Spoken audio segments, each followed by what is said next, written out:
Misengi Prod. Aye.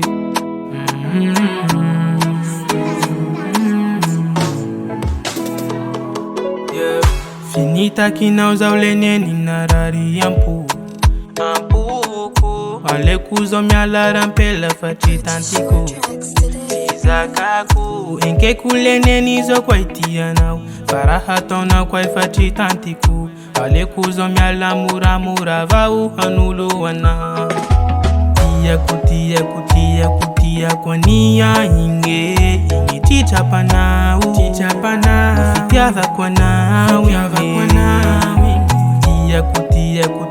Kutia kwa niya inge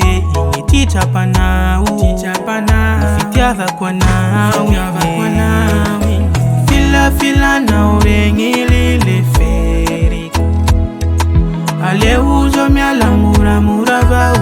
Fati tanti kura hata unao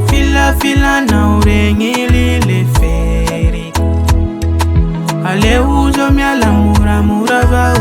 Fati tanti kura hata unao Nihanga dingono mola imeti chimura Ingi chumura Falahita sulu na tishata hurako Saya vumanengi Sachani ala nauza uchiveri Sambi manguvaru wazu watawunga minti karua Kutia kwa niya inge tichapa nao Fitiava kwa nao Kutia kwa niya inge tichapa nao Fitiava kwa nao Fila na urengilile feri Ale uzo myala mura vau Fati tanti kura hata unao Fila na urengilile feri Ale uzo myala mura vau Fati tanti kura hata unao Lenke kuzo kwa itia nao Fiti tati kura hata unao Alozo miyala mura vau hanulu wano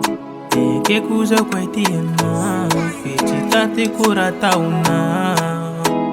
Ale kuzo miyala mura vau hanulu wano Fila na urengilile feri Ale uzo miyala mura vau Fati tanti kura hata unao Fila na urengilile feri Ale uzo myala mura vau Fati tanti kura hata unao